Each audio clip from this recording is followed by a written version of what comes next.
Gini Mas Pram, UMKM kalau dibanyakin, ya kecil makin banyak kayak gitu-gitu aja. Apa upayanya, kenapa nggak coba dinaikin, dieskalasi? Problem utamanya sebenarnya Kita kasih solusi.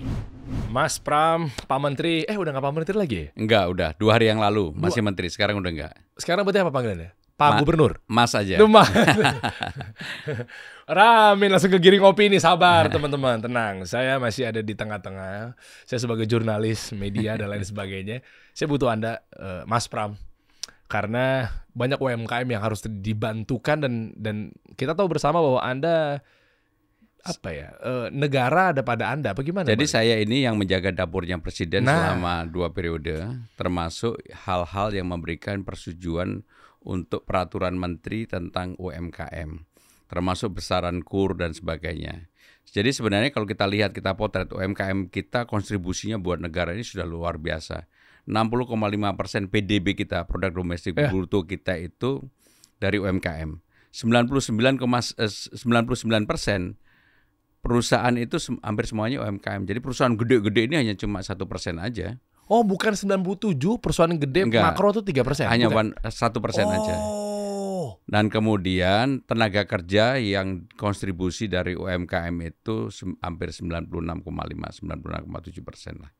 Jadi UMKM itu memberikan kontribusi yang luar biasa. Bahkan ketika kita sedang menghadapi pandemi COVID waktu itu, paling besar untuk UMKM 695 triliun untuk UMKM. Jadi intinya Anda tahu betul Mas Pram, ya, bagaimana cara mengekskalasi UMKM, tahu betul? Karena saya yang menjaga dapurnya, jadi saya tahu tentang UMKM. Bisa bantu UMKM kita ini untuk jadi naik kelas? Persoalan utama di UMKM itu memang kompleks. Rata-rata terlalu cepat puas. Mereka tidak mau mempelajari teknologi baru, packagingnya tidak disempurnakan. Kemudian juga pemasarannya dari waktu ke waktu ya itu saja. Yeah. Kemudian kalau udah mereka katakanlah pendapatan per bulannya 5-10 juta, untuk naik kelas aja nggak mau, ditambahin KUR nggak mau. Karena apa? Udah puas dengan hidupnya. Mereka akan merasa bahwa kalau bertambah nanti godaannya tambah besar dan sebagainya. Itu dialami sebagian besar pemain UMKM kita. Wow, oke.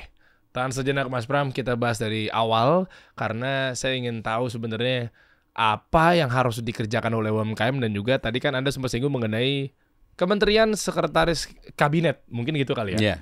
Nah, artinya mungkin bahasa simpelnya Anda sudah berkontribusi apa buat UMKM, dan kira-kira di dalam itu UMKM ini harus ngapain? Jadi yang paling utama, saya termasuk dengan Presiden Jokowi yang mendorong untuk KUR itu bunganya diturunkan. Karena itulah yang membuka ruang sekarang ini ketika kita sedang menghadapi pandemi kemarin, krisis ekonomi. Kenapa ekonomi kita tidak terlalu terguncang? Karena sebenarnya karena UMKM-nya masih sangat kuat. Dan mereka kemudian rata-rata UMKM kita ketika KUR itu yang tidak membayar angsuran ataupun yang tidak, itu hanya kecil sekali dibandingkan dengan perusahaan-perusahaan besar yang hanya 1%, tapi pinjamannya kan gede banget, dan mereka seringkali tidak menyelesaikan persoalan kreditnya. Rata-rata di UMKM itu mereka takut untuk tidak mengembalikan. Sehingga dengan demikian salah satu kekuatan bangsa ini, kenapa dalam krisis ekonomi baik di 98, di 2008, kemarin ketika pandemi, praktis pertumbuhan ekonomi kita kan relatif masih kuat karena UMKM-nya mayoritas, dan UMKM-nya daya tahannya itu luar biasa. Tapi kan kalau sekarang gaya-gayanya, saya nggak bilang ini adalah mewakili pemerintahan ya. Tapi kan kita memihak pada UMKM, dibanyakin lagi UMKM, wirausaha baru. Gini Mas Pram, UMKM kalau dibanyakin, ya kecil makin banyak kayak gitu-gitu aja.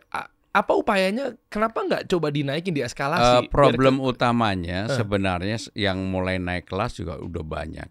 Cuma mereka rata-rata kebanyakan malah nggak mau.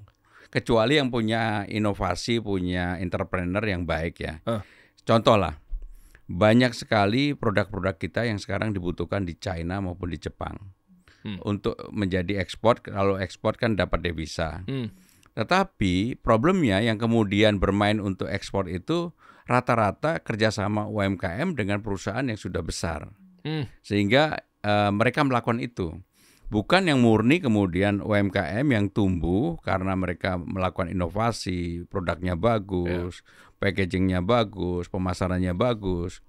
Nah, yang seperti itu biasanya anak-anak muda kita. Tetapi kalau pemain-pemain lama itu rasanya cepat berpuas diri.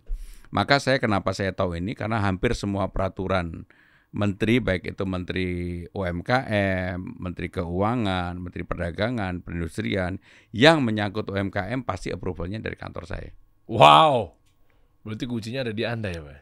Approval-nya karena saya approval atas nama presiden. Jadi semua peraturan menteri kan harus peraturan izin presiden. Dan presiden nggak mungkin baca satu-satu peraturan menteri itu. Kamilah yang kemudian menganalisa, mempersiapkan, dan menyetujui. Wajar, 25-27 tahun karena Anda dipercaya oleh pemerintahan ya. Tapi gara-gara mungkin Mas Pram sudah menyinggung mengenai presiden, harusnya saya runut obrolannya, tapi akhirnya memancing saya untuk pinggir jurang Mas Pram sih. Saya mendengar desas-desus. Lengkap dikit nih ya. Setelah UMKM terbalik lagi, tenang. Agak sedikit bermain lah kita. Saya dengar-dengar bahwa katanya yang menginginkan Anda memimpin Jakarta itu malah justru Pak Presiden Jokowi. Saya memang orang yang dulu nggak mau off the record. Jadi saya selalu ngomong apa adanya. Termasuk ketika saya sudah memutuskan maju sebagai gubernur dan tampil di ruang publik, saya juga harus ngomong apa adanya. Kalau itu betul.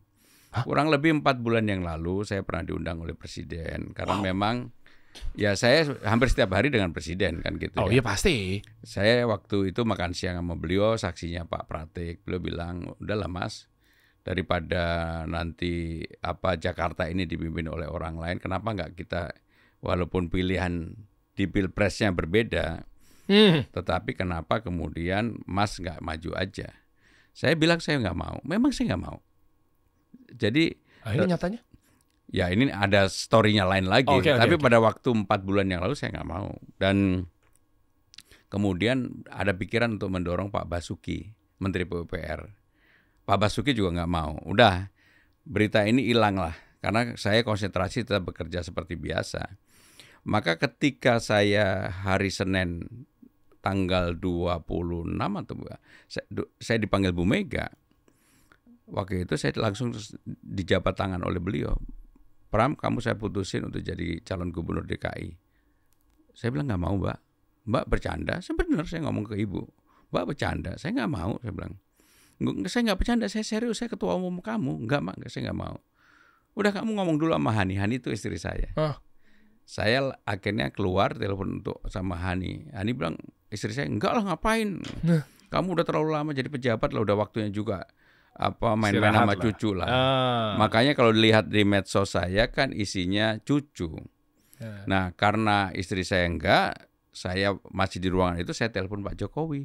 Beliau lagi di Lampung. Bapak, saya diminta ibu untuk maju sebagai calon gubernur Jakarta. Beliau ketawa ngakak dan beliau bilang, udah maju aja, diterima aja Mas. Wow. Ini true story, diterima aja. Terus saya bilang, Pak, Bapak pulang jam berapa? Saya jam 5 udah di istana, nanti kita ketemu. Jam 5 saya ketemu lagi. Beliau bilang, udah diterima aja, itu amanah. Saya bilang, enggak Pak, saya enggak mau. Udahlah, itu amanah. Saya enggak Pak, saya enggak. Bapak kan tahu saya waktu 4 bulan yang lalu kita sudah diskusi ini juga, saya enggak mau. Besok pagi jam 9 pagi, saya minta waktu. Saya kan lagi galau tuh. Karena saya terus terang saya kalau sama Bu Mega, saya enggak bisa nolak. Maka jam 9 pagi saya ketemu presiden lagi, saya sampaikan saya nggak mau, udahlah Mas, ini kan amanah, lebih baik diterima. Ya, siapa tahu ini memang baik buat Mas lah gitu. Sampai sore saya masih nggak mau. Sampai malam akhirnya saya ketemu Bang Dul. Bang Dul lah yang kemudian membuat saya merasa bahwa dia sudah berkorban untuk itu. Kan Bang Dul sudah terpilih sebagai anggota DPR RI dari daerah Banten. Dia bilang begini, Mas, kalau seharusnya kan saya yang korban karena saya ini kan udah terpilih. Dan beda dengan Mas. Kalau Mas kan memang ya mohon maaf hidupnya sudah selesai. Kan memang ketika saya bergabung di politik, bisnis saya kan sudah selesai. Jadi saya nggak pernah secara ekonomi bergantung kepada siapapun kan gitu. Akhirnya Bang Dul bilang begitu, saya agak terperangah. Saya bilang, Bang, Kenapa abang begitu? Pokoknya kalau Mas mau, saya mau. Dan kalau Mas fight, saya fight. Tapi saya harus berkorban loh. Saya harus mundur sebagai anggota DPR. Saya bilang, oke, abang, saya sholat dulu ya. Saya masuk, saya sholat. Saya keluar, saya bilang sama istri saya, ini yang membuat saya akhirnya mau. Udahlah, kamu kan sama Bu Mega. Bu Mega itu nggak pernah akan menjerumuskan kamu. Pasti nggak pernah. Dan kamu kan hubunganmu sudah sangat dekat sekali. Itulah yang kemudian, dua orang itulah yang kemudian membuat malam itu juga saya salaman sama Bang Dul. Saya bilang sama Bang Dul, udah Bang, kita fight ya. Saya telepon Bu Mega. Ketika saya telepon Bu Mega nangis kan gitu. Jadi Bang Dery, saya adalah orang yang sampai hari ini menjadi pejabat 25 tahun nggak pernah minta jabatan sama siapapun. Sama sekali nggak minta jatah kabinet. Nggak pernah. Anggota DPR sekalipun? Nggak pernah. Anggota DPR karena kerja keras saya kan. Bahkan saya jadi wakil sekjen, ketika jadi wakil sekjen saya belum kenal pribadi dengan Mbak Mega. Tapi karena saya kerja keras mempersiapkan ADART, ketika yang presentasi senior-senior nggak bisa menjelaskan, akhirnya saya diminta maju untuk menjelaskan. Selesai saya menjelaskan hanya 45 menit, disitulah saya kenal pertama kali Bu Mega tahun 98. Sehingga dengan demikian perjalanan saya yang panjang ini memang selalu diisi oleh hal yang bekerja keras. Maka ketika saya udah menjadi penjaga dapurnya presiden, dalam 2 periode terakhir ini saya nggak pernah mau tampil di ruang publik. Diwawancarai nggak mau, diundang TV nggak mau. Kalau ditanya tahu apa enggak tentang apa yang terjadi, saya paling tahu. Karena saya yang menyiapkan kepresnya. Oh pasti, iyalah. Saya paling tahu siapa mau menjadi siapa. Sebelum jadi siapa kan saya udah tahu. Setkap loh. Sekretaris kabinet loh. Jadi menteri yang melekat presiden itu 2. Satu menteri sekretaris kabinet, satu lagi menteri sekretaris negara. Menteri sekretaris negara, presiden sebagai kepala negara. Hubungannya dengan DPR, DPD, MPR, Bank Indonesia, Komisi Yudisial, MK, MA, dan seterusnya. Tapi presiden sebagai kepala pemerintahan di tempat saya. Hubungannya dengan kabinet, TNI, Polri, seluruh menteri, Menko dan sebagainya. Oh, itu bedanya Pak Pratikno sama Pak Pram tuh itu ya? Di situ. Oh, berarti maaf, strategis Anda dong harusnya? Ya enggak, saya lebih substansi, lebih hal yang mikir. Makanya kenapa kemudian sejak itu saya udah nggak pernah mau ngomong di publik. Beda pada waktu jadi anggota DPR. Kan jadi anggota DPR 4 kali. Jadi pimpinan DPR sekali. Dulu waktu jadi anggota DPR taunya dikit ngomongnya banyak. Ini tahu semuanya nggak pernah mau ngomong gitu. Itulah bukti konkret bedanya eksekutif dan legislatif ya. Mungkin secara gambaran kulitnya dulu nggak diundang pun kita kalau ada kamera ya senyum-senyum supaya ditanyakan. Ini saya akhirnya jadi pakai rumus pengusaha sedikit ya, izin ya. Mas Pram, kan kalau saya mungkin kesimpulannya ada bedanya branding sama selling. Brand-brand yang pakai rumus selling, ya flyering, ayo kakak boleh kakak ngedeketin konsumen, maksa, ada promo kakak, mau beli apa kakak, itu anak-anak selling. Jualan, canvassing, ya pokoknya begitu anak-anak sales. Nah tapi kalau di branding bedanya dia bangun brand. Konsumen yang datang ke kita. Brandnya kuat, orang datang. Yes. Udah tahu, beliau pengusaha juga kan. Pasti tahu loh brandnya kuat. Mau dibilang kita Oktober, November akan keluar loh iPhone 16 Pro Max. Nggak usah diapa-apain, konsumen yang datang. Iya, datang ngantri bela-belain. Meskipun harga lebih mahal padahal. Iya. Nah itulah makanya beliau menggunakan teknik seperti itu. Dalam artian tekniknya gini. Kalau personal brandnya kuat, value-nya kuat, orangnya emang udah kompeten, jabatan yang nyamperin, bukan kita yang ngemis jabatan. Makanya Anda 25 tahun malah pemerintahan yang merapat pada Anda. Jadi Bung Dery, waktu saya ditunjuk Mbak Mega dan akhirnya saya mendaftar ke KPUD hari Rabu tanggal 28. Begitu saya di doorstop oleh wartawan, pertanyaan pertama mereka begini, Mas Pram, kenapa Mas mau turun gunung? Saya bilang ini bukan turun gunung, ini naik gunung yang tinggi sekali yang nggak tahu ujungnya. Tetapi saya meyakini saya ini fighter, saya pekerja keras, dan saya tahu bagaimana saya cara untuk mengerjakan ini. Maka apa yang terjadi setelah itu? Saya dan Bang Dul semuanya menjadi yang pertama, mendaftar yang pertama kali, membuat program visi misi yang pertama, tes kesehatan yang pertama, pengumuman tim pemenangan yang diketuai Cak Lontong yang pertama, rapat tim pemenangan yang pertama. Sekarang kalau nonton di ruang publik kami lebih dominan dibandingkan yang lain-lain. Kan mereka akhirnya malah menuduh saya begini, oh jangan-jangan Mas Pram udah mempersiapkan dari dulu, padahal enggak, demi Allah enggak. Tetapi apa? Saya ini 5 kali menjadi pendamping utama, pendamping langsung presiden yang maju sebagai calon presiden. 3 kali dengan Mbak Mega, menang sekali, kalah 2 kali. Dengan Pak Jokowi 2 kali menang semuanya. Pendamping utamanya saya, yang mendampingi selama 8 bulan kemana-mana saya. Sehingga pengalaman itu kan tidak dimiliki oleh orang lain. Iyalah. Makanya begitu saya diajukan ini, saya kan udah tahu apa yang harus saya kerjakan. Program visi misi saya 2 hari udah selesai. Kemudian menyiapkan alat peraga dan sebagainya lebih cepat. Sampai semua orang kaget loh, kok Mas Pram yang awalnya nggak mau kok tiba-tiba bisa di ruang publiknya lebih dominan begitu. Dan saya, Bung Dery, saya ini fighter, benar-benar saya fighter. Sehari saya 9 sampai 11 titik turun. Hari ini 10 titik. Kenapa itu saya lakukan? Karena saya tahu selama ini saya nggak dikenal publik karena memang nggak mau dikenal publik. Di sosmed saya isinya cuma cucu, sepedaan, lari, udah itu aja. Tiba-tiba harus suruh begini. Ya tapi sekarang ya sweet. Dan saya belajar dari anak saya, belajar dari teman-temannya. Saya termasuk orang yang tidak malu untuk belajar. Oke. Tapi akhirnya saya mendapat satu benang merah yang tadi Anda katakan, Mas Pram. Yaitu Pak Jokowi minta Anda. Tapi saya nggak mau. Nggak mau. Publik atau mungkin ya semua tahulah hal sampai akhirnya Anda memutuskan untuk mau.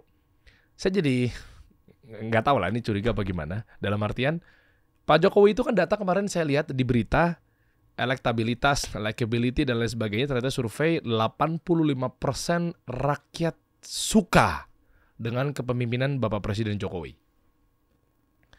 Kok saya ngeliat ada satu Yes. Ini gimana menurut Anda? Gitu dulu deh. Gini, saya 85% loh, angkanya gede banget. Saya ngeliat ada di berita di mana gitu. Saya selama ini adalah orang yang pegang data.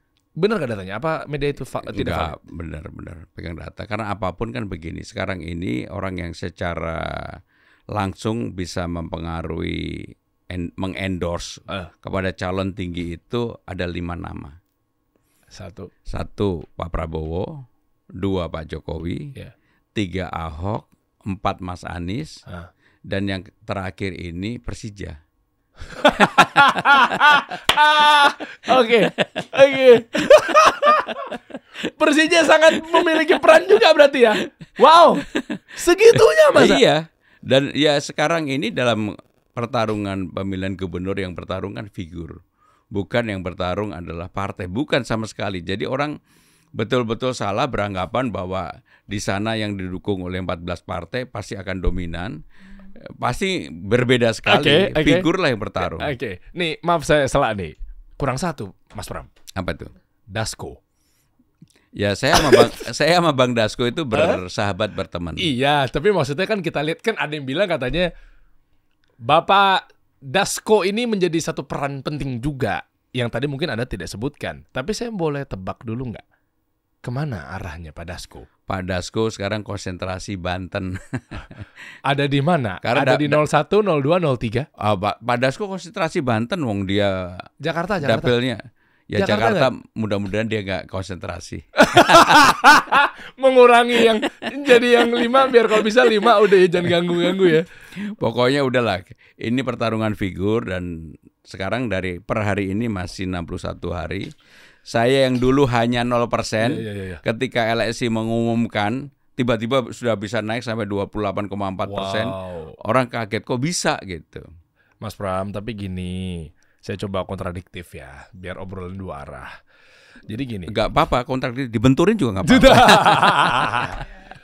Orang tahu di mana presiden terpilih. Oke, letaknya Pak Prabowo di Partai Gerindra. Dikit ya, nanti kita balik ke UMKM lagi teman-teman. Ini gara-gara Mas Pram mancing saya jadi keterusan nih, ya. Tapi saya harus kakinya harus pada UMKM sebentar. Ini kan kita juga harus menyikapi kan UMKM juga harus peduli, wait and see siapa yang akan memimpin di daerah khusus Jakarta nantinya gitu kan. Nah, Pak Prabowo, Bapak Presiden terpilih, ada di partainya Gerindra. Yang di mana Gerindra juga membersamai Kim, yang isinya banyak partai. Ditambah lagi kepantik sama yang namanya Bapak Ridwan Kamil, RK, yang nomor urut 1 calon gubernur Jakarta. Akhirnya melihat kok dia nggak banyak belusukan. Jadi seakan-akan kayak pilkada ini menjadi satu hal yang formalitas, Mas Pram. Nah, jadi artinya ujung-ujungnya, udah ada Pak Prabowo di partai tersebut, ngelihat dari sepak terjang kemarin, tanpa mengurangi rasa hormat ya, mungkin dengan itu, dengan cerita ini apa segala macamnya, jadi. Terus jadi akhirnya rakyat jadi kayak tebak-tebak bawang manggis, dalam arti, ini mah paling formalitas, RK udah yang menang, orang partai semua di situ yang kemarin oke gas kok. Jadi gimana Mas Pram? Jadi Bung Dery yang paling utama, karena keputusan MK 60-70, maka konstelasi politik itu berubah total. Dulu memang kalau Kim nggak ada keputusan MK, pasti mereka memplotting daerah-daerah yang akan mereka kuasai. Tapi dengan keputusan MK ini, yang juga membuat publik pada waktu itu membuat demo yang cukup besar, dan sampai hari ini juga masih menyisakan sedikit luka di publik, maka saya yakin siapapun tidak berani main-main dalam persoalan pilgub ini. Dan ini kan serentak, belum pernah terjadi, serentak di semua daerah. Ada 514 kota kabupaten, ada 37 provinsi. Sehingga konsentrasi pemerintah untuk itu aja sudah effort energinya luar biasa. Sehingga dengan demikian, saya yakin bahwa pilgub maupun pilkada bupati wali kota ini mudah-mudahan akan berlangsung secara adil dan fair. Kalau adil dan fair, semua orang punya opportunity yang sama, punya kesempatan yang sama. Dan saya yakin seperti yang saya sampaikan tadi, pertarungan pilkada, pilgub itu bukan pertarungan jumlah partai, tetapi pertarungan figur. Bagaimana figur misalnya lah yang suka ataupun betul-betul cara berpikirnya tentang Jakarta, yang mau memperbaiki Jakarta, atau figur yang kemudian cara pendekatannya berbeda. Kan semua orang mempunyai cara untuk melakukan pendekatan. Iya, tapi kan lumayan pengaruh, bahkan sangat pengaruh kalau dengan banyaknya partai, Mas Pram.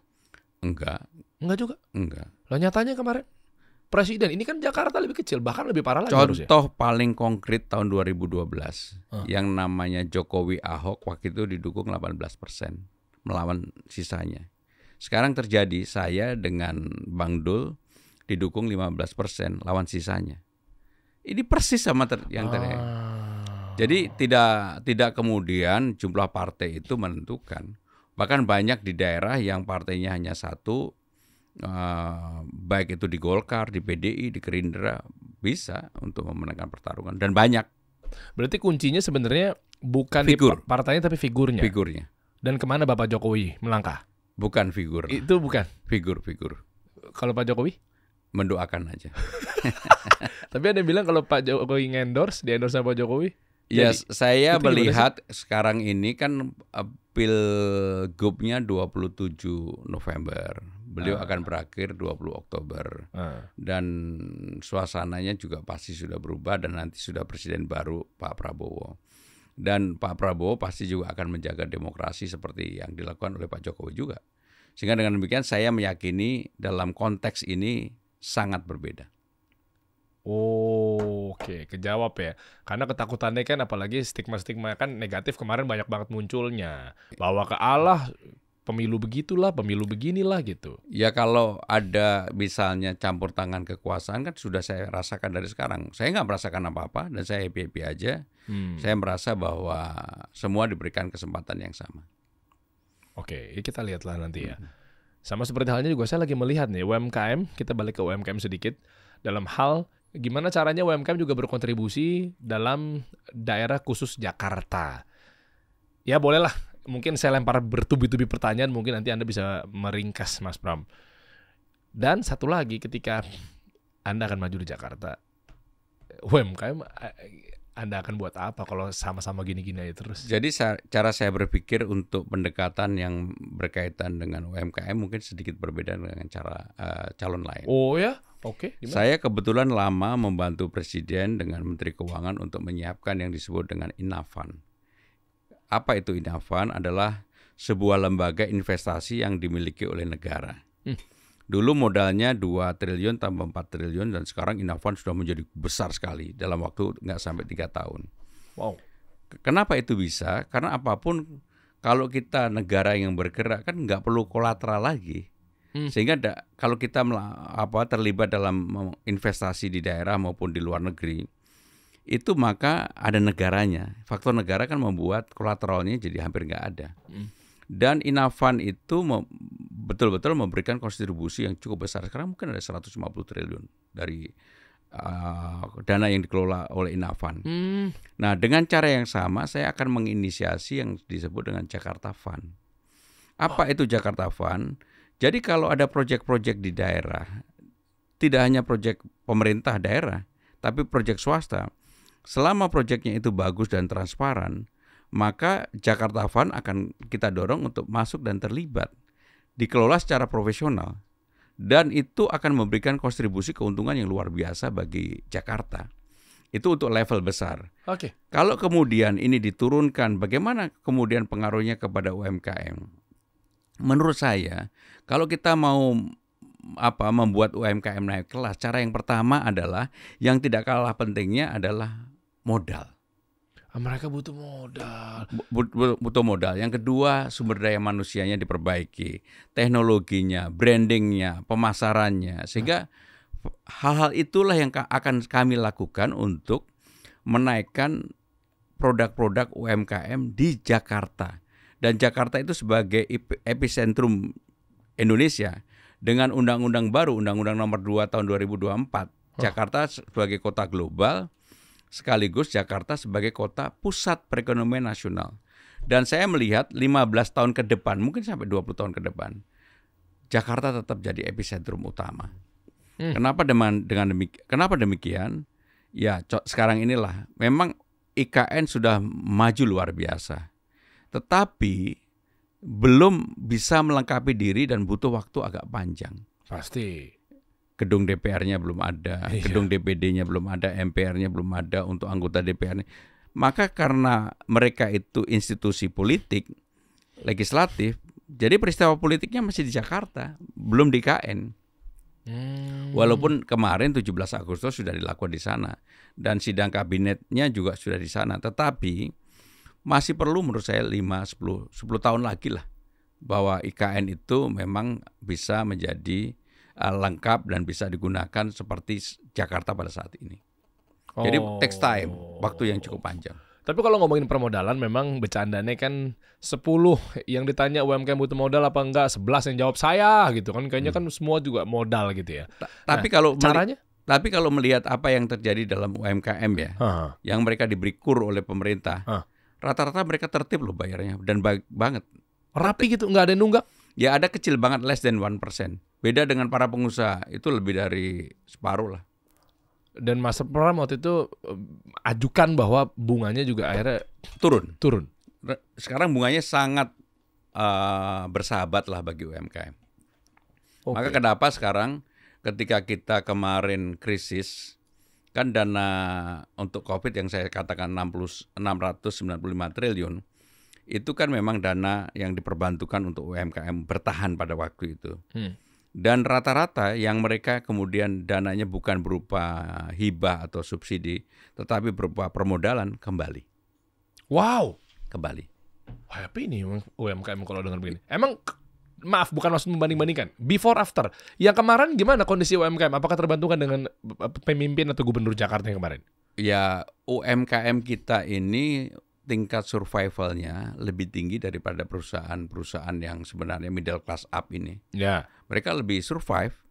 Hanya memang ya untuk menjadi naik kelas atau size-nya menjadi lebih besar, itu yang jadi hambatan seperti yang saya katakan tadi, permodalan, teknologi, promosi, SDM dan sebagainya.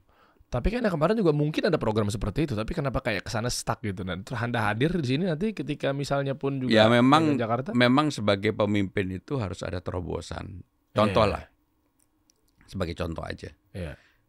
JIS kan itu yang ditinggalkan oleh Mas Anies.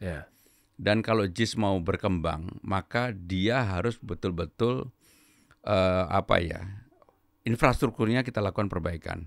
LRT-nya juga sampai JIS. Kemudian di JIS kita bangun tempat untuk orang berkumpul, jual merchandise, menjadi Persija Center, menjadi Jackmania. Maka dengan demikian menjadi happening banget, dan orang kalau dari daerah datang ke Jakarta, mereka mencari tempat untuk mencari merchandise yang merupakan simbol dari kota itu, ya ke situ. Kalau sekarang kan nggak ada, mau cari. Aduh, ya lagi. Parkir juga gimana sih parkir kemarin saya kerja susah banget dah. Ketika kemarin Bruno Mars main atau Dewa pada waktu itu yang kebetulan saya juga nonton, untuk pulang aja lebih dari 2 jam jalan kaki. Ada Ilan Alkatiri ya waktu mampir ke sini ya, konten kreator atau YouTuber ya. Dia waktu cerita main ke Qatar, mungkin JIS mau dibirip-biripin sama Qatar katanya. Jadi begitu stasiunnya langsung nyampe di situ, habis itu jalan langsung gini. Tapi JIS beda banget deh. Saya parkir di 2 jam. Parah. 2-3 kilo. Iya. 2-3 kilo, dan kalau orang udah habis nonton sebuah konser begitu kan harusnya pulang seneng. Tapi karena harus jalan kaki cukup jauh sehingga mereka ya kehilangan kesenangan karena capek. Nggak ada budgetnya emang kemarin. Nggak ya, apapun yang ditinggalkan Mas Anies yang sudah baik ini kalau saya dilanjutkan. Nggak perlu kemudian ada pikiran untuk membangun JIS baru, enggak lah. Yang ada aja kita perbaiki, kita sempurnakan. Oh iya, oke. Balik lagi ke UMKM. UMKM gimana caranya untuk berkontribusi untuk ekonomi merata 7%? Apalagi Pak Presiden terpilih bilangnya katanya akan ada naik kayak 8%. 6% aja nggak nyampe Mas Pram. Jadi sekarang ini pertumbuhan ekonomi kita average selama 2 periode Pak Jokowi 5%. Average-nya. Itu dengan udah UMKM digenjot setengah mati, kurnya diturunkan, bunganya. Dan udah dilakukan pelatihan yang luar biasa. Memang problem UMKM ini kompleks sebenarnya. Tetapi kalau memang pemerintahan baru serius untuk melakukan itu, apakah bisa atau enggak? Memang bisa, tapi upayanya itu upaya yang luar biasa.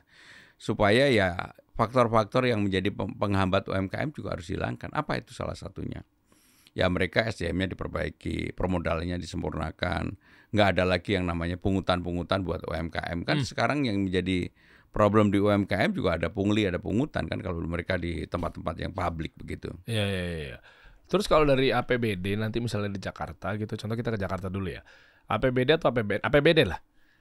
Kira-kira memang sebenarnya yang paling taktis gitu, strategis gitu buat UMKM itu dana yang untuk permodalan tuh kira-kira dapat kue berapa UMKM? Jadi kalau saya lihat untuk Jakarta memang kontribusi dari APBD itu belum terlalu besar. Jadi lebih banyak UMKM itu permodalannya datang dari pemerintah pusat. Karena kurs kan hampir semuanya dari pemerintah pusat, bukan pemerintah daerah. Oke. Tetapi Jakarta dengan APBD hampir 86 triliun, silvanya itu sekitar 5 triliun. Ruang untuk memberikan kontribusi kepada UMKM sebenarnya cukup ada.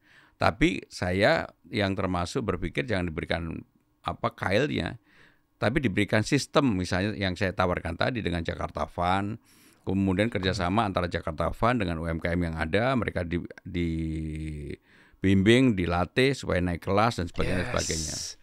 Jakarta Fund aku jadi ada harapan nih ngeliat UMKM kalau tiba-tiba ada program seperti itu. Kita lihat aja kan semua mungkin bisa teriak-teriak janji, tapi mungkin cara realisasinya gimana Mas Pram? Ya belajar dari pengalaman yang saya sampaikan tadi mengenai Inafan tadi. Inafan deh. Inafan ini sekarang udah masuk kemana-mana, termasuk apa yang kemarin diresmikan Presiden di smelternya Freeport dan sebagainya. Mereka juga ikut kontribusi di berbagai proyek yang gede banget. Dan itu keuntungan juga luar biasa. Dulu nggak pernah terbayangkan gitu ya. Nah, yang begitu-begitu bisa dilakukan oleh Jakarta Fund. Karena apa? Silvanya aja 5 triliun, kita ambil aja 2 triliun. Wah, cakep itu. Tapi harus transparan, benar, profesional. Dan menurut saya, mohon maaf, orang yang duduk di sana bukan orang yang dengan latar belakang berpikir dengan cara yang birokrat gitu. Nggak boleh. Lama. Kalau entrepreneur, iya. dan profesional dan banyak yang mau. Dan banyak lah di kita sekarang stock entrepreneur yang bagus-bagus. Iya, taruh kasih profesional apa segala macam. Iya. Ya. Terlalu birokrasi kayaknya kayak konvensional banget, Mas. Maaf ya, kita kan juga pelaku itu gitu loh. Tapi memang terobosan-terobosan itu harus dilakukan sih. Saya termasuk yang bersyukur 2 periode di Kementerian Sekretaris Kabinet.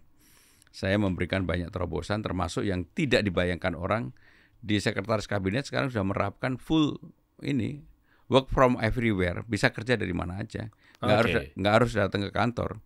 Dan itu ternyata lebih produktif, lebih baik, produktivitasnya naik, dan mereka lebih merasa bertanggung jawab karena sistem yang mengawasi.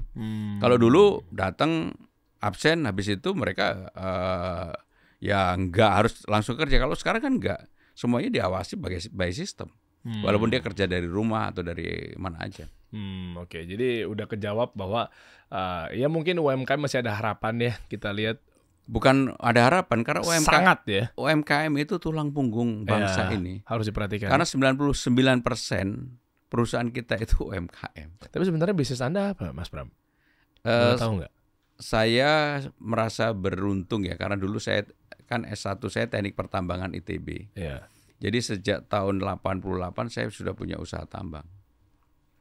Oh, di makro. Terus bukan respon mereka, Anda enak bisa ada kaya juga di yang di ekonomi mikro, makro. ada juga yang Kita mikro. mau tahu, wajar kalau sudut pandangnya makro kayaknya kesannya gampang banget. Anda praktisi nggak, pelaku nggak Saya mikro? Punya mikro? Punya, ada 3 restoran yang dikelola istri saya, juga ada memproduksi tas bahagia yang di Jogja, di Jakarta juga ada yang produksi tas yang murah yang 100 ribuan gitu. Biar konkret bahwa kan ada. Kita harus cari tahu dong. Nanti sangkanya kan Anda mah udah pejabat mah enak ngomongnya, tapi realisasinya terjadi sulit. Ternyata Anda pelaku juga. Pelaku, dan sampai sekarang masih pelaku.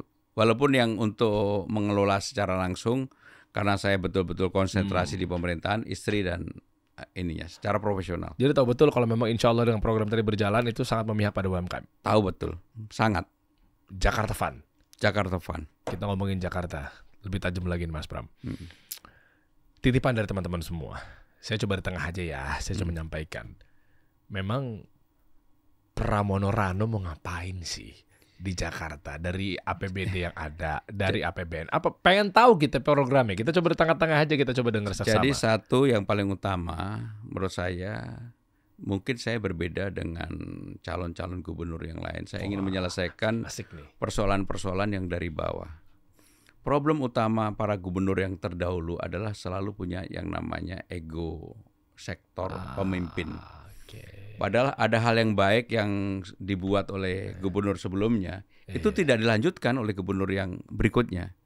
Contoh, apapun Kalijodo itu dari Haram Jadah sama Ahok kan dilakukan perbaikan dan menjadi taman terbuka umum yang bisa tempat bermain anak. Tapi habis itu kan nggak dilanjutkan, perawatannya tidak dilanjutkan. Kenapa? Boleh tahu nggak, gengsi kah? Ya semua gubernur pengen punya legacy. Ya Allah. Termasuk banjir Kanal Timur itu zamannya Bang Foke. Yang bagus itu tidak dilanjutkan dan akhirnya di banjir Kanal Timur kan dulu ada trek untuk orang bersepeda. Ya, tahu. Yang kemudian sekarang enggak, sekarang jadi siapa aja yang bersepeda ada, yang jogging ada, yang senam juga di situ, tidak menjadi sesuatu yang seperti awal direncanakan. Termasuk di dalamnya misalnya JIS yang tadi saya sebutkan. Sehingga dengan demikian kalau saya diberi amanah, saya bukan mengerjakan program yang terlalu muluk-muluk, tapi saya menyelesaikan persoalan yang ada di bawah. RT, RW, sanitasi, sampah, persoalan yang memang sekarang ini dirasakan langsung oleh rakyat. Tadi kebetulan saya barusan masuk di daerah yang sangat padat di Jakarta Utara. Orangnya berjubel-jubel, tetapi kehidupan menurut saya dari pandangan mata mereka kehidupannya berbahagia. Kenapa itu bisa terjadi? Sebenarnya masyarakat kita itu tidak terlalu menuntut yang berlebihan. Tetapi mereka yang paling penting adalah ada kepastian, ada hope. Bisa nyekolahin anak. Kemudian juga ya kesehatannya dijamin dan sebagainya.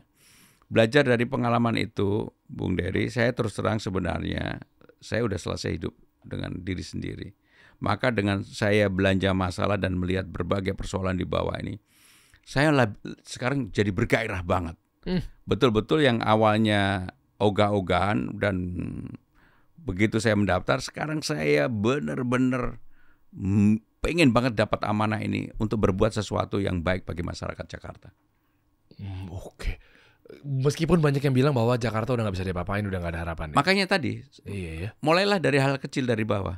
Termasuk ketika saya di Kelapa Gading, ada pertanyaan sederhana dari ibu-ibu ketika ketemu saya. Saya pengen ngambilkan anak saya. Kebetulan ini keluarga Muslim yang taat lah. Tetapi saya tidak punya tempat. Rumah saya begitu keluar itu udah jalan setapak. Pas pintu rumahnya itu udah langsung jalan setapak. Bisa nggak ada pemerintah menyiapkan tempat untuk mengawinkan anak saya? Saat itu juga begitu pulang saya telepon Bang Dul. Bang, dulu kan di Jakarta ada yang namanya Balai Rakyat. Bisa nggak kita hidupkan kembali? Kebetulan Dul kan asli lahir di sini. Dia bilang begini, betul Mas, di Tebet dulu ada. Makanya kalau kami diberikan amanah, Balai Rakyat itulah yang salah satu yang akan kami wujudkan untuk rakyat. Supaya kalau mereka mau menikahkan anak, mau khitanan, bersosialisasi, berkebudayaan, berkesenian, beranjang sana, ada tempat yang dikelola oleh pemerintah. Supaya tempatnya tidak menjadi buruk, maka pasukan kuningnya Ahok dulu, PPSU-nya, 3 orang kita taruh di situ untuk membersihkan. Siapa yang membayarin mereka? Ya pemerintah. Dan kalau itu terjadi, apa yang terjadi? Pasti bersih. Karena dikelola oleh secara profesional. Dan kalau kemudian ada orang menyewa, ya warga yang tidak mampu kita gratiskan. Oh iya, udah nggak hidup lagi ya Balai Rakyat ya? Udah nggak ada. Iya, nah otomatis mereka akhirnya jadi disalahin ketika meskipun udah dapat izin dari pemerintah untuk bikin acara di depan rumahnya, disangkanya dia ganggu orang, zolim, orang mau lewat jadi ditutup. Kan disangkanya yang disalahkan adalah yang si penyelenggara acaranya kan? Ini rumahnya untuk motor aja udah 2 simpangan udah nggak bisa. Iya, habis itu dia mau paksakan di depan, nggak bisa. Dia yang disalahkan apa segala macam, ujung-ujungnya paling kan pemerintah gimana? Balik lagi ada pemerintah juga mungkin. Nah makanya yang begini-begini ini selalu ada. Termasuk di dalamnya selalu yang terjadi kalau daerah yang dikembangkan oleh para pengembang, maka di jalan utama pengembang itu kan pasti bagus-bagus tuh. Karena begitu mereka selesai, fasum-fasosnya ya kerjasama dengan pemerintah yang ada, tapi kan belum komplit, belum lengkap. Begitu udah ditinggalin, jadi problem. Padahal di 30 tahun kemudian kan udah yang tanggung jawab siapa? Apakah masih pengembang atau pemerintah Jakarta? Nah, persoalan-persoalan di lapangan seperti inilah yang harus kita selesaikan. Wow, oke. Agak tajam lagi Mas Pram. Ada satu program, apakah dengan mengatasi kemacetan memberikan mobil curhat? Menurut Anda seperti apa? Saya kalau curhat pada diri sendiri aja, jangan pakai mobil lah untuk curhat. Ini pertanyaan. Tapi udah ada klarifikasi, katanya bukan curhat yang bikin macet, katanya begitu, bukan di mobilnya apa gimana, logikanya nggak nyambung gitu katanya. Ya termasuk JIS, ketika pertanyaan tentang JIS akan membuat JIS baru, padahal ya, JIS yang sekarang ini yang dibuat oleh Mas Anies itu mulai dibangun tahun 1992, pembebasan lahan. Bahkan ketika saya menjadi sekretaris Presiden Megawati tahun 2001, saya masih ingat banget dan dokumennya saya cari ada.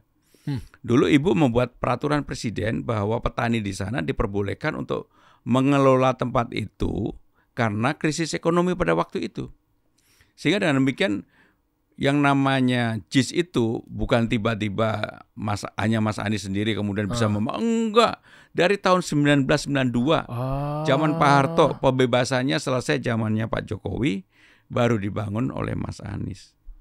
Jadi itu yang panjang sepanjang itu. Menurut saya nggak mudah lah untuk di Jakarta membangun sesuatu yang seperti memindah, gimana bebasin lahan aja. Bebasin lahan 10 hektar di Jakarta mana bisa sih dengan gampang? Berat memang.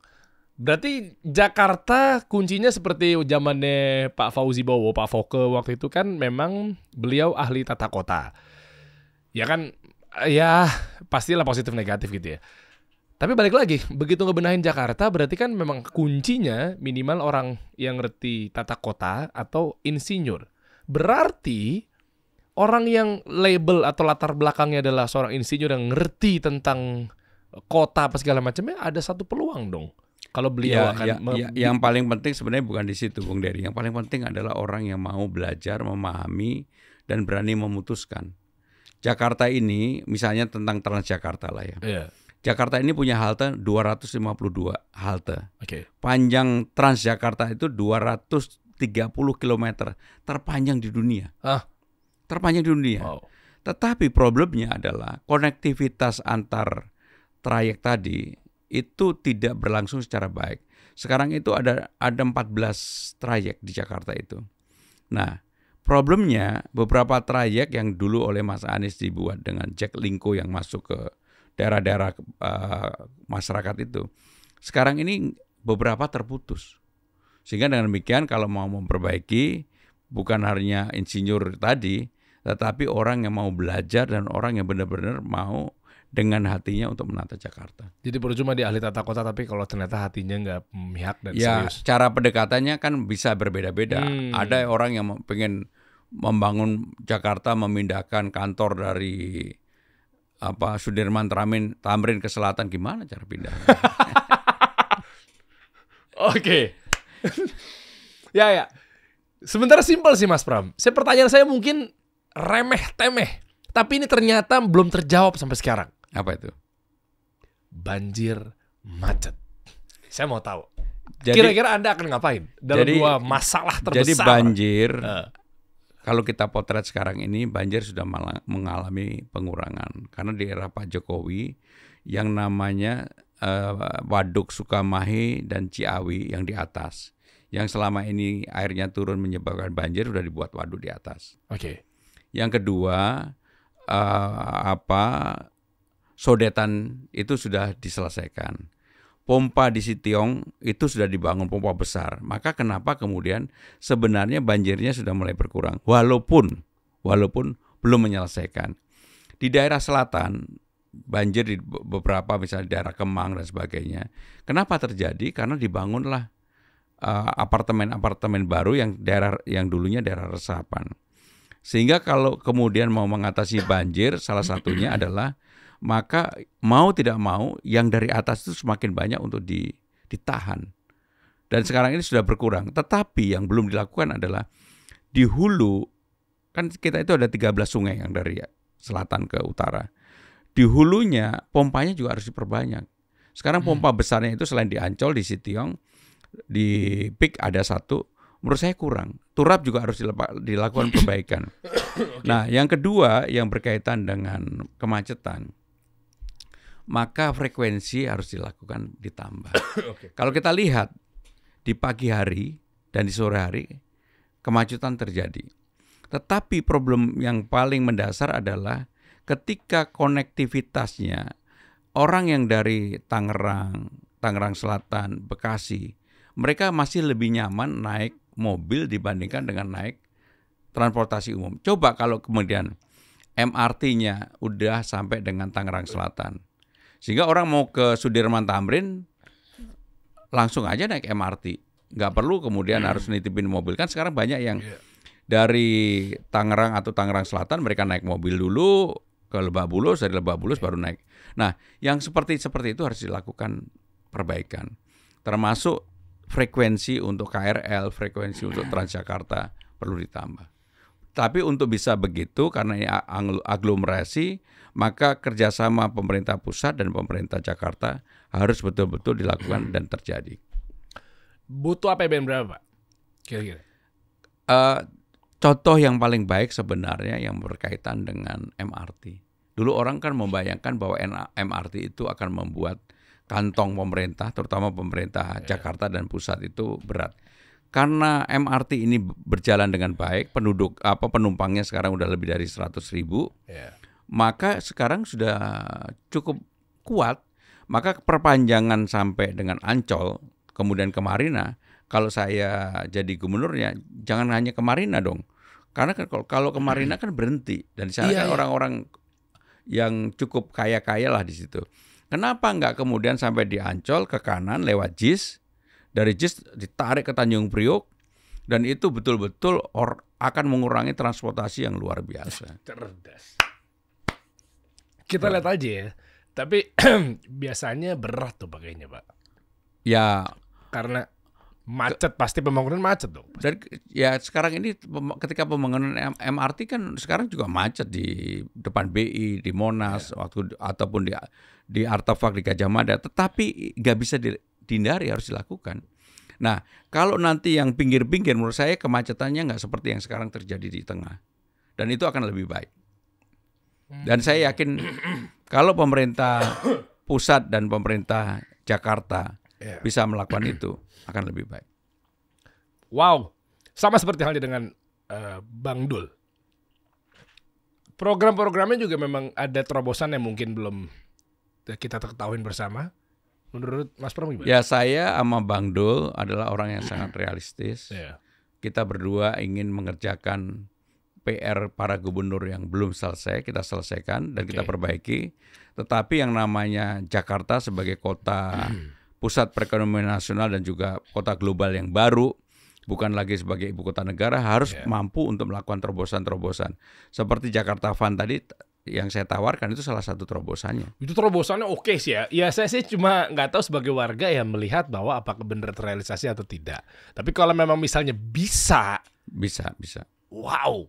Jakarta Inavan aja bisa sekarang. Iya itu dia makanya. Dan orang belum banyak tahu bahwa Inavan itulah sekarang ini yang menjadi salah satu penopang kenapa perekonomian kita menjadi kuat. Iya. Kok nggak kepikiran dari yang lain-lainnya ya? Ya saya nggak tahu. Mudah-mudahan ini didengar oleh rakyat Jakarta supaya mereka juga memilih pemimpin yang rasional. Oke, terakhir Mas Pram.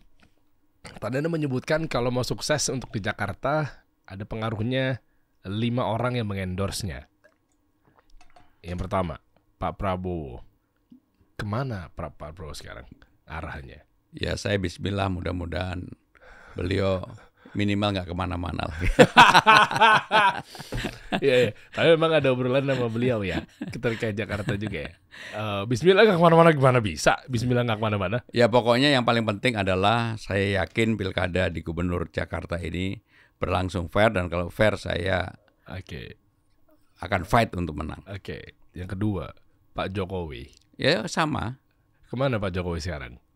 Pak Jokowi tanggal 20 kan udah nggak jadi presiden. Iya. Dan Pak Jokowi adalah dulu gubernur Jakarta. Kalau beliau sudah tidak jadi presiden, walaupun beliau pulang kampung ke Solo, saya akan datang. Karena apapun saya akan mendatangi seluruh mantan gubernur. Dia juga mantan gubernur. Ya, saya dengar beritanya banyak tuh ya. Dan juga kalau tadi di awal saya dapat bocorannya yang justru yang akan pengen lah untuk mimpin Jakarta itu Anda ya Mas Bram, dari Pak Jokowi. Tadi untuk di awal. Ya pernah berdiskusi. Bisa jadi berubah dong.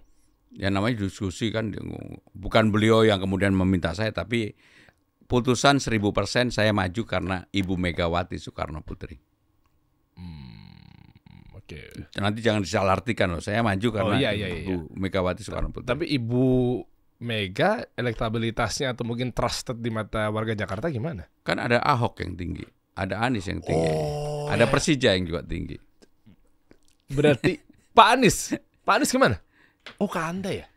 Enggak, yang kan kemarin beritanya begitu. Yang jelas yang dulu bantu Mas Anies sekarang banyak yang bersama-sama dengan saya, termasuk jubir, termasuk yang megang data, termasuk yang ketua relawannya dan sebagainya. Tapi apakah deklarasi dari Pak Anies sudah menyebutkan bahwa dia akan ke arah Anda? Oh enggak. Dan saya yakin Mas Anies pasti harus berdiri di semua golongan lah, semua kelompok. Ahok, kemana Ahok? Oh kalau Ahok pasti terbuka. Iya. Ahok kan dari PDIP juga ya? Iya, dan Ahok sudah menyatakan terbuka bahwa dia mendukung dan bersiap untuk membantu memenangkan. Dan tinggi banget ya Pak Anies, Pak Ahok di Jakarta tuh. Tinggi banget. Tinggi banget loh. Pak Ahok ya terutama ya? Pak Anies nomor 1. Pak Anies nomor 1 ya? Pak Ahok nomor 2. Gede banget loh berdua itu tuh. Ya, kenapa nggak jadi maju? Ini itu pembahasan yang beda ya. Yang jelas nanti minggu depan Pak Ahok akan datang deklarasi Ahoker yang solid dan kuat. Ya mudah-mudahan itu juga akan menambah energi lah gitu. Terakhir Persija. Gimana kabarnya Persija? Saya dilihat aja jejak digital. Saya tahun 2001 maupun 2011. Anda apa kontribusinya sama Persija? Saya dari dulu memang pendukung Persija. Kalau saya sekarang jadi pendukung Persija, itu karena Pilgub. Tapi kalau 2011 saya sudah dukung Persija, Oh, iya, karena iya, saya dukung Persija. Mau diapain Persija nantinya? Kira-kira? Ya, Iya kok. Pasti kan siapapun itu akan mengambil hati Persija. Nah, otomatis minimal saya ada satu objektif. kata aja, Iya. membuat Jakarta lebih Persija. Wah, ya kita lihat lah. Saya mah di tengah-tengah ya. Saya nggak ada ruang apapun itu ya. Kita open aja. Itu di dalam sini. loh, Ya, membuat ya, Jakarta ya, lebih ya, Persija. ya, Itu ya. dalam banget. Wah, ya. Gimana? Gue masih speechless. Ada yang mau tambahin Mas Pram? Terima kasih. Terima kasih. Ada yang mau tambahin? Nggak ada? Cukup? Cukup. Terima kasih. Sama-sama. Bung Dery, terima kasih. Sama-sama. Apa dialog yang menyehatkan dan membuat saya semakin yakin bahwa Bung Dery nggak salah mengundang saya.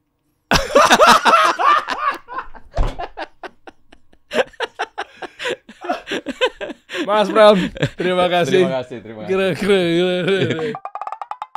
Kita kasih solusi.